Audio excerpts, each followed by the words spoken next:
speaking, did you know that more than half of us hate the sound of our own voice? Yeah, a new survey by a speech analysis company suggests most of us would like to communicate more effectively, and lots of us have those sort of filler words that we use but also hate at the same time. In it, basically, anyway, indeed, all those sorts of things, yeah. We did find some people who were willing to talk on camera to talk about this.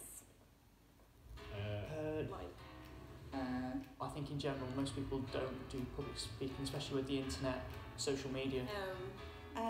People use like quite a lot.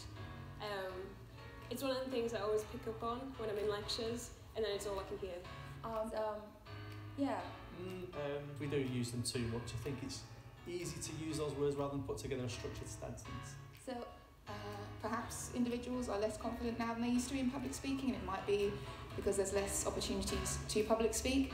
However, perhaps younger generations coming forward, it might be affected slightly by their impact or their influence, the influence of social media. I think we use those words, or even if they are words, I used it just there, because, for some reason, silences are a bit awkward.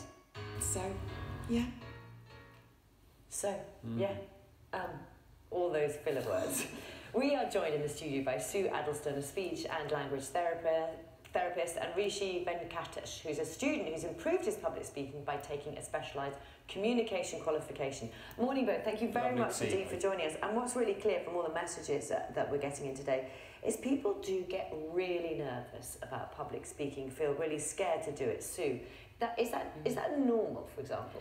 Well, I would say it's not like across the board, because I suppose people who are confident in public speaking, it's a combination like personality type and experience and also audience size. So the difference between standing up and giving a speech at a wedding and just having a chat with some friends in your local pub is quite a different scenario.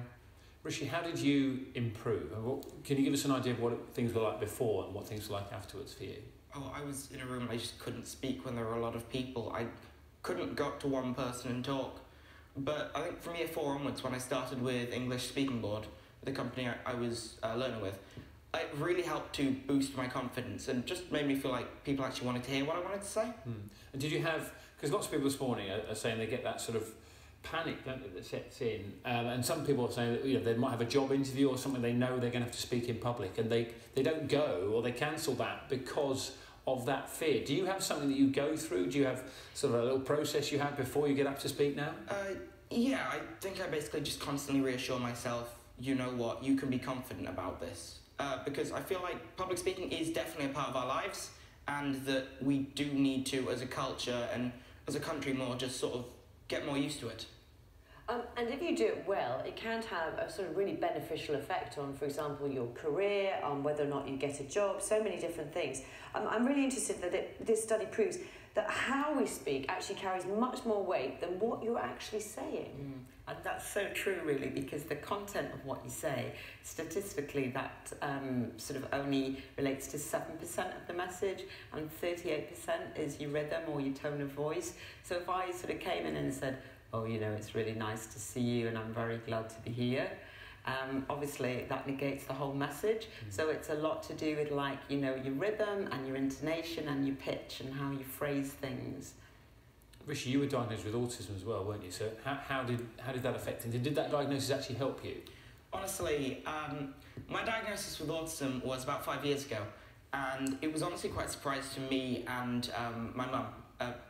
Because we both didn't see it coming, but the more we look back, I had showed those signs before I'd actually started my public speaking training. Since then, they kind of helped me to recoup the communication skills I would anyway have been lacking. So I think public speaking really helped me with that. So you're a clear example of how you can learn or improve. So what are your sort of top tips for people who, first of all, dealing with the nerves? Let's start with that. Because I suppose with the nerves, if you're sort of just in a very small, safe environment within your comfort zone, you probably don't get that many nerves. But let's say if you stand up in front of an audience or you give a presentation, your head is probably filled with thoughts like, I hope I remember to say this, what sort of time factors have I got, am I boring people, am I loud enough? So there's so much going on through your head. I think when your head gets overcrowded, crowded with all these nerves and anxiety, that's probably when people start to use those filler words, you know, like, because it's almost like there's just too much going on. Yeah. Multitasking, really. Loads of people get in contact on this one. Dave says, I think it's a lot about self-confidence. When I was younger, I hated it, but I was always very self-conscious what other people would think of what I'd say and how I looked. Tim, a tip I was given was to imagine you're speaking to just one person as far as the audience member is concerned, and that makes it a bit easier for him. Mike, I used to worry about public speaking. I dealt with those thoughts that would creep in about what people would think of what I might say. He used to think about staying in the moment and going with the flow, which really used to help him, and letting go if you make a mistake, which can really affect people badly, can't it? How do you do it? Because you've dealt with the fear, haven't you? So what's the best way for you for coping with it? I think whenever the fear creeps in that maybe I'm doing something wrong or people don't want to listen to what I'm saying, which I think is the main fear, I reassure myself, well, if I'm in this position because people specifically want to hear what I have to say. And it really helps with other parts of my life. For example, university interviews. I recently went to university and the interviews were not as scary as I thought they'd be because of the fact that I already had experience with public speaking and getting my point across. It's also really important to remember what you said earlier, that sometimes, Sue, very confident people and people like Louise who are very good at public speaking, really nervous. you get really nervous. Yeah. And you almost convince yourself you can't do it, don't you? Yeah, sometimes. But I mean, for example, for me, it's been about dealing with that fear. And I know that after, for example, in a triathlon, the first 100 metres of the swim, I'm going to be fine. The first 10 seconds of a speech, it's sometimes just convincing yourself in your head that you've got to start and then it's going to be okay. And so much is around mindset. So an interview is a good example because you've got like this window period, you have to sell yourself. So, you know, within 10 minutes, it's either make or break. So that's a really high pressured situation.